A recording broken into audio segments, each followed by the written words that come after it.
Curso Umbanda Pé no Chão. Vídeo aula 10. Estamos no capítulo 2, página 63. O axé por intermédio da mediunidade ou o axé e a mediunidade. O que eu vou falar no vídeo de hoje? O que é axé? Fluido cósmico universal.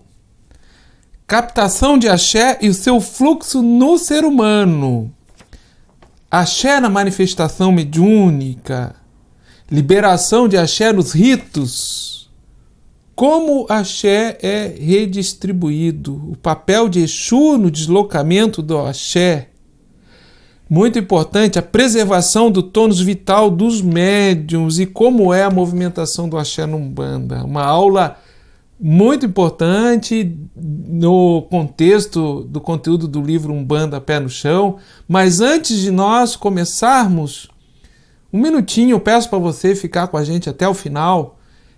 Se inscreva no canal, ative as notificações, dê seu like, que é importante para o algoritmo do YouTube ir ranqueando o canal e divulgando, levando cada vez mais a luz divina, a bandeira de Oxalá para mais pessoas, distribuindo consciência. Muito obrigado por você estar com a gente. Espero que você fique até o final desse vídeo. Vamos lá então.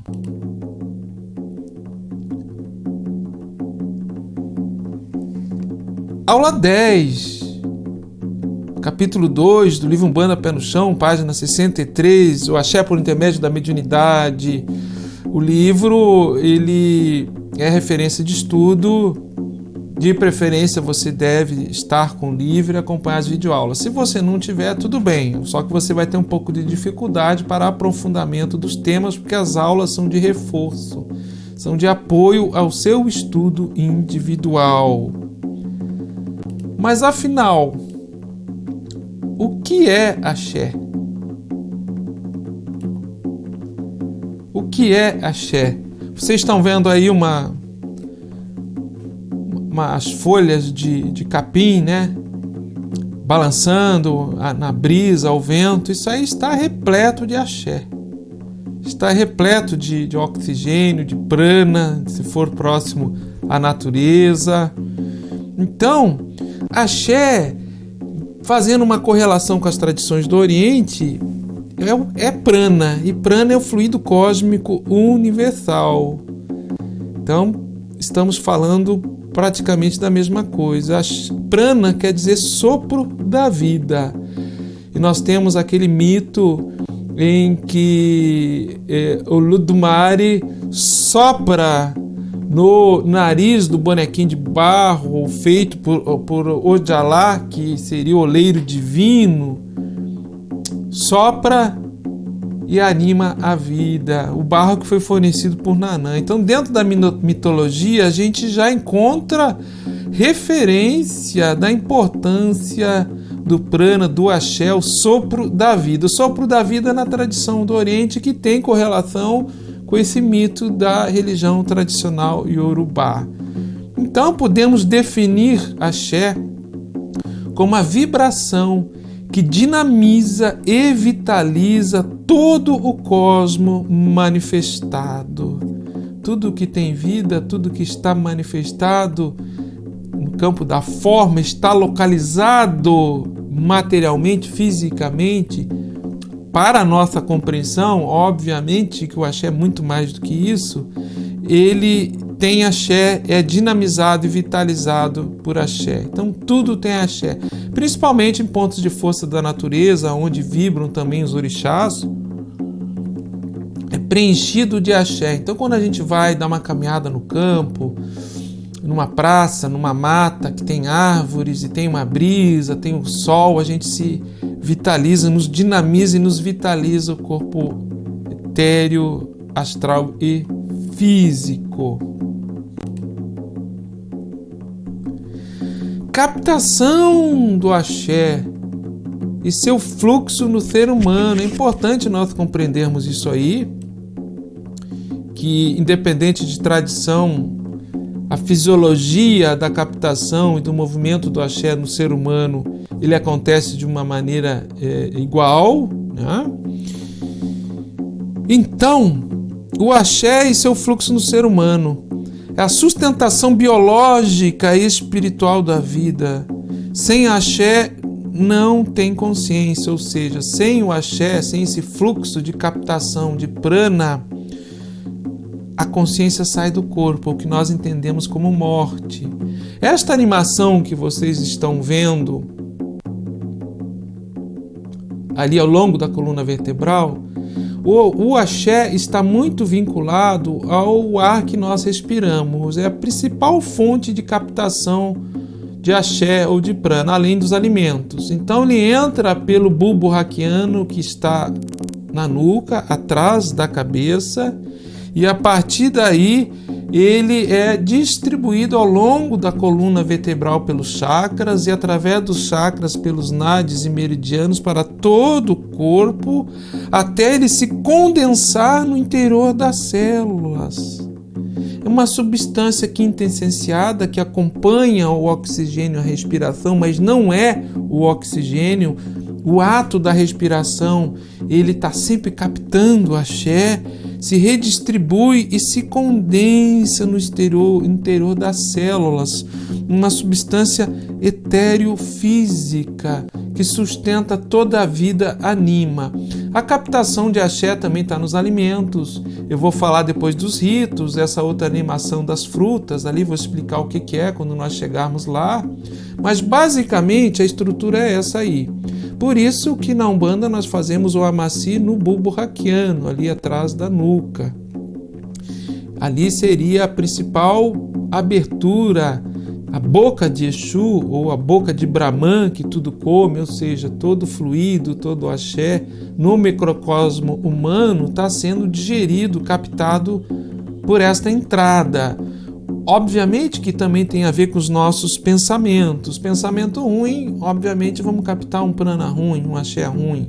Então, tem que ter uma boa cabeça, um bom pensamento, não pode ser uma cabeça burucu, né? Uma cabeça de pensamento ruim que vai ter interferência na qualidade da captação e na distribuição do axé. Há que se dizer que a nossa assistência nos terreiros, ela é uma parcela da nossa assistência doadora de axé, nos trabalhos, nos ritos. Mas depois eu vou falar sobre isso aí. Teríamos ainda a ação dos guias espirituais. Daqui a pouco eu já falo sobre isso aí. Seria o próximo tópico. Axé na manifestação mediúnica. Durante a manifestação mediúnica é liberado grande quantidade de fluido animal, ectoplasma, que é um tipo de axé.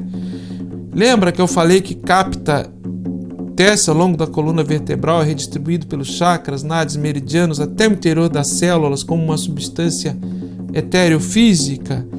Essa substância ela é liberada em grande quantidade durante manifestação mediúnica. Seja no xamanismo, como nós estamos vendo ali, outras tradições de estados alterados de consciência, seja numa meditação, numa afirmação positiva, nós estamos sempre liberando axé. No caso da Umbanda, a fisiologia do médium, ela é mais sensível à produção de axé. Então a captação de axé do médium ao longo da coluna vertebral ela deve estar completamente desobstruída e ele é mais sensível para a produção deste fluido, deste axé no interior das células. Por que ele é mais sensível? Porque ele foi preparado antes de reencarnar seu corpo astral, aí com repercussão no duplo etéreo e no corpo físico, para a produção abundante desse axé, desse fluido curativo, usado em curas, desmanchos, cirurgias astrais. Lembremos que os espíritos não têm ectoplasma, então eles precisam do fluido mais animalizado, mais denso, é o combustível no astral. O combustível é esse fluido, é usado para plasmar alimentos, formas no mundo astral, moradias, vestimentas. Então, o socorro aos espíritos aflitos, ele é dado fundamentalmente através desse choque fluídico, né? E a manipulação dos guias espirituais que reordena esse axé que o médium libera e plasma determinadas formas, inclusive alimentos, para esses espíritos que estão sendo socorridos. Ali na animação nós temos uma imagem ali do xamanismo, pode ser no contexto do budismo tibetano, pode ser dos maias, dos incas, não importa. O que importa é que há um rito e está ali dentro desse rito se demonstra muito semelhante com a Umbanda. Usamos tambor, temos fogo. É só simplesmente para ilustração, ok?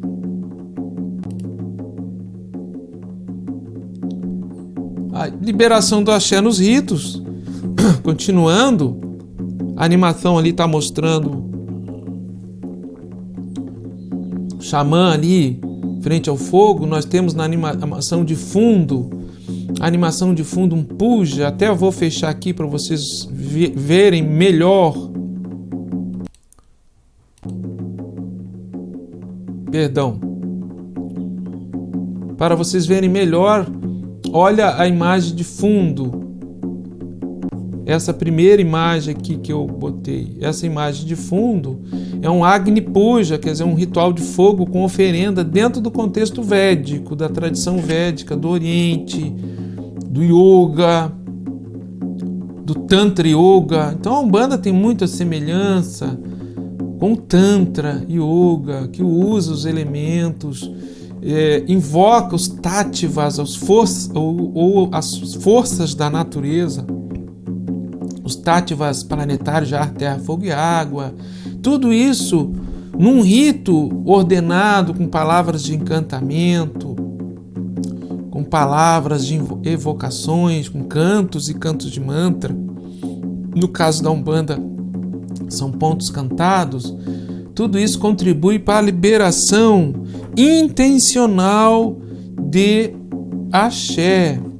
Liberação intencional de axé que acontece nos ritos, ou seja, a intenção é que do plano físico para o éter e daí para o astral se libere esse fluido de maneira intencional. De que forma? Queima de ervas, maceração de folhas, corte de frutas.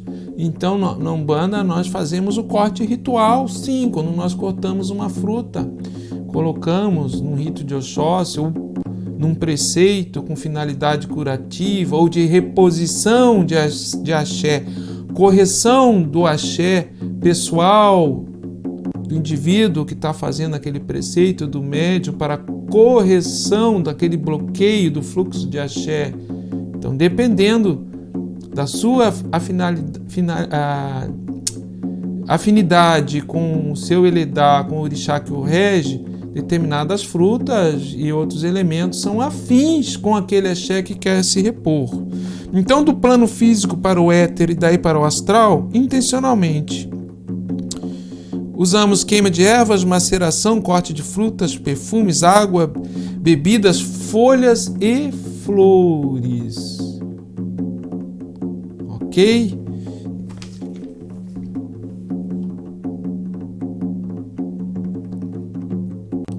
Como o axé é redistribuído? Muito importante entender isso aqui. Aí nós vamos entender o papel de Exu. Toda a movimentação de axé precisa do orixá Exu. Ele é o grande mensageiro, ele que leva e traz, ele que abre e fecha esses deslocamentos desse prana liberado dos elementos do próprio médium, né, do interior do seu citoplasma, das células, nos processos mediúnicos e ritualísticos.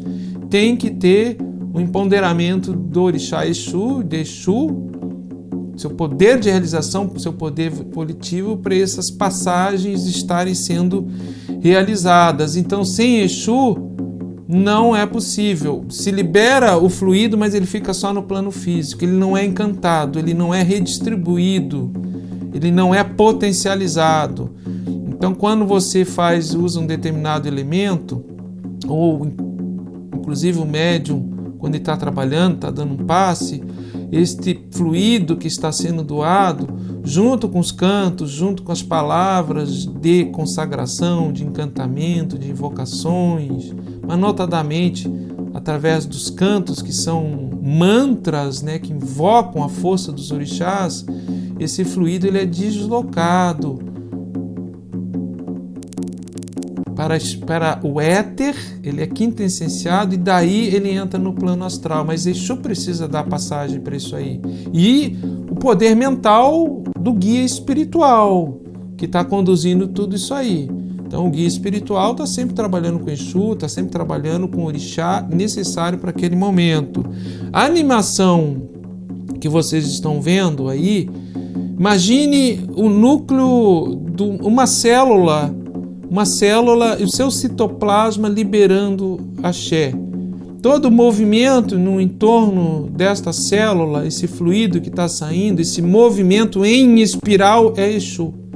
É a espiral da vida, do mais embaixo ao mais alto aqui no caso. Está saindo do mais físico, condensado, aglutinado, se eterizando até chegar no astral, até o indivíduo que está sendo objeto-alvo do processo de cura, do rito, do preceito. O inverso também é verdadeiro, a espiral de baixo para cima.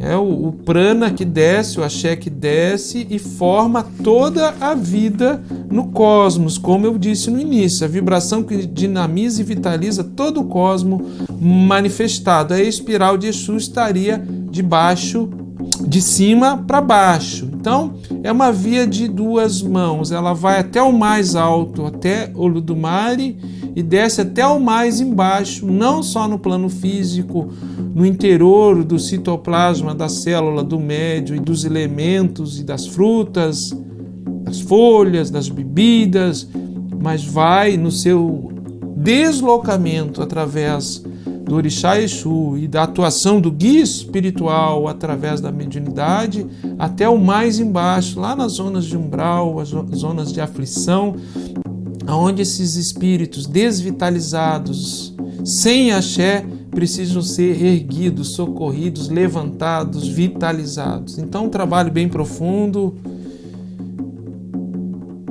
com um alcance enorme que a gente não consegue medir o alcance, e aí entra o fundamento, né, dos elementos, dos condensadores energéticos, e quebrar um pouco, com esclarecimento, com a elucidação, quebrar um pouco a barreira da ignorância daqueles que acham que tudo pode ser só através do poder mental. Algumas faixas, esferas de frequência de atendimento, de socorro, estão tão densas que não se consegue chegar até ela sem uma doação, um elemento doando esse fluido, sem o fluido anímico, animal do próprio médium, que do interior das suas células.